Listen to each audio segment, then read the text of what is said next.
Doctor Kritik આપણી સાથે જોડાઈ ગયા છે। જ્યારે દુર્ઘટના બની ત્યારે તેઓ એ હોસ્ટેલમાં હાજર હતા। કૃતિકજી, શું બન્યું? તમે શું જોયું જ્યારે આ દુર્ઘટના બની ત્યારે? હું હોસ્ટેલમાં હાજર હતો અને હોસ્ટેલથી 100 મીટરના ડિસ્ટન્સ પર મેસ છે હોસ્ટેલના સ્ટુડન્ટો માટેની। તો એક મોટો બ્લાસ્ટનો અવાજ આવ્યો અને એકદમ ધ્રુજારી ઉદ્ભવી। તો અમે લોકો હોસ્ટેલની તરફ બહાર નીકળી ગયા અને બહાર નીકળીને જોયું તો ધુમાડાના ગોટા ઓરી રહ્યા હતા। એટલે પછી ખબર પડી આગળ જઈને કે એક વિમાન ક્રેશ થયું છે અને એનો અડધો પાર્ટ મેસની ઉપર રહી ગયો છે। કૃતિક, આપ કહી શકો કે કેટલા ડોક્ટર્સ હતા મેસમાં, અથવા તમને નામ ખબર હશે?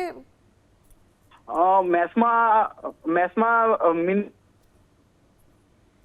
ઇન્જર્ડ થયા છે પણ હજુ માહિતી આવતા 3 કલાક જેવી વાર લાગશે। Okay, I am sorry Kritik, તમારો અવાજ નતો આવી રહ્યો, પણ તમે કહી શકો ફરીથી કેટલા ઇન્જર્ડ થયા હશે?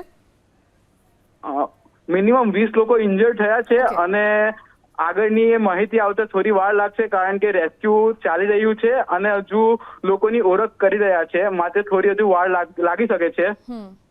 કોઈનું ડેથ થયું હોઈ શકે છે?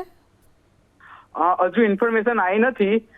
સિવિલ હોસ્પિટલમાં એ લોકોની સારવાર ચાલી રહી છે અને આઈડેન્ટિફિકેશન કરી રહ્યા છે। ઓકે, આભાર કૃતિક, એબીપી અસ્મિતા સાથે વાત કરવા માટે।